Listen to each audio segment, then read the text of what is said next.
Alright guys, so here we have our 3-pound venison rump roast. Just took it out of the vacuum seal and got it kind of warming up to room temp here on our cutting board. As you can see, we've trimmed all of the silver skin off, a lot of that connective fat and tissue that's sometimes still left on top. So you can see we've got exterior here pretty lean, so it's really going to take to the brine well. See, we've got our brine coming to a boil. We're going to let it cool out, and then we're going to place this in there and we'll go to the fridge for about, I would say, 4 to 5 days with a 3-pound roast like this. So excited to see how this thing turns out, and stay tuned. We'll show you all the results. All right, guys, for the brine, I've got just a few basic ingredients here, kind of a mainstay in a lot of people's pantries. As you can see, I'll get the brine list here. Just picked all these up. We start off with a little bit of fresh filtered water. Just got that right out of the filter, dumped that in. I believe it's half of a gallon. We got some kosher salt. We go on next. We've got some sugar, just standard white table sugar. Got a little freshly cracked black pepper. After that, then the SureCure. This is a SureCure packet you can get on Sausage Maker or a company like Walton's. We go on. We got some just hand crushed bay leaves there. It's really a nice aromatic flavor. You can really taste it there in the final product too. So that's definitely an ingredient that I like, and it kind of really changes the dynamic of the recipe too. So thought that was a solid choice there. A few other ingredients, some ground ingredients. We've got a little bit of ground coriander. You could use coriander seeds too, but this is just what I had laying around. So also got some mustard seed that I had back here in my butcher shop. Use that in summer sausage, a lot of stuff like that. At a time, right on in the brine it goes. And then got a little bit of caraway seed, I believe. So finish it off there. We've got a cinnamon stick. Put 1 to 2 in there.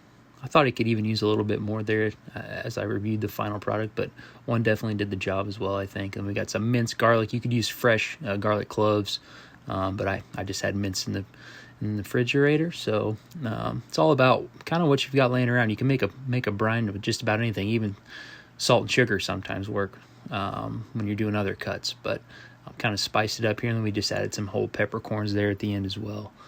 So we're just going to bring that to a boil, and then you kind of bring it to a simmer, and you cover it, and then you'll cool it out. And we had some good temps, so I ended up just cooling it out outside on the porch for about 2 hours, and 2 to 3 hours till it was at room temperature, and then bring her on inside and cover your piece, fully cover it, and you're good to go. You're going to the fridge.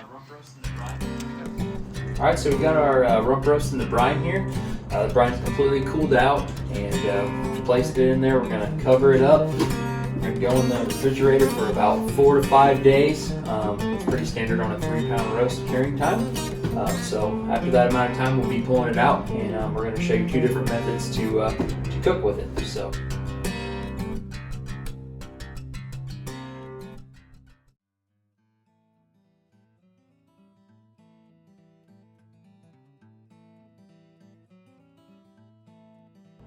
Alright guys, so it's day 5, and pulling this thing out here, just getting a look at it, we can tell that the cure has done its work. The flavors have completely unlocked, and this thing just smells amazing.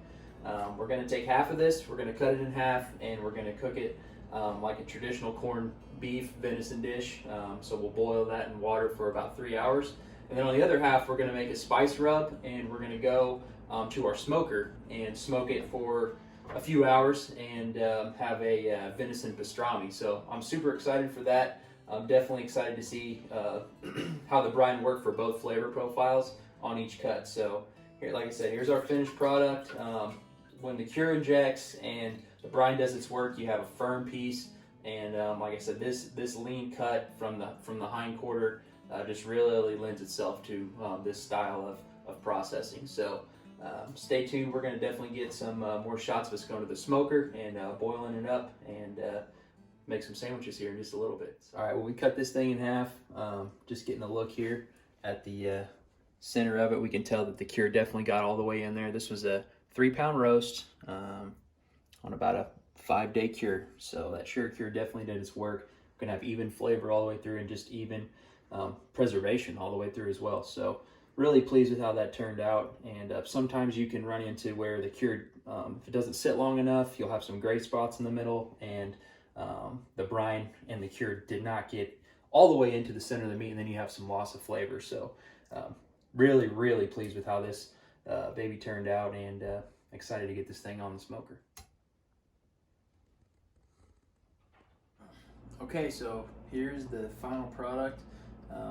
Like we mentioned in the last clip, we went with 2 different cooking methods here. So this is the traditional corn style boiled piece here. So what we did was we boiled it in some fresh water for about, I would say, 2.5 hours on a simmer, partially covered, and no rub, no exterior rub, anything like that. So you could serve this up with cabbage. We're actually going to show where we have our Reuben. We're going to shave this down and make a Reuben recipe. And then on this one, we covered with a few spices here, and we made a pastrami. And we went to the smoker with that. We smoked for about 2 hours uncovered. We used cherry wood as our wood, and then we wrapped it in foil and finished it off, and it kind of steamed it, which just helps lock in some more moisture.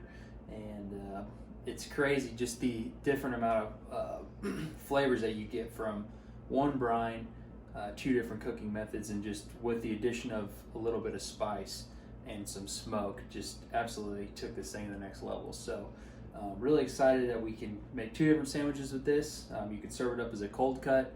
A lot of versatility here. So super pleased with how this turned out, and I want to give you guys a glimpse into how we build up the sandwiches. And it's just a solid thing that you can do with a cut that a lot of times is either ground into hamburger or served like roast potatoes and carrots, although that's a good way to do it. But just with some salt, some water, and a few spices, you can create 2 different cured products that will hold in the fridge for upwards of 2 weeks, or you can freeze it up and have this for months to come. So thank you guys for watching, and let's get on some sandwiches.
We've got our pastrami sandwich here, and we did a little bit of stone ground mustard, some Swiss cheese, and our pieces of pastrami. And then we've got our Reuben style here. We've got some Swiss cheese as well, a little bit of Russian dressing, and then we've got our corned venison. So all in all, I think this turned out great. This is an easy way to get into brining and into just home processing. Brining is a great place to start. So that being said, if you have any questions or comments, feel free to reach out to us, shoot us an email, drop a comment if you do try in the recipe, and let us know how it turns out. Thank you guys, and God bless.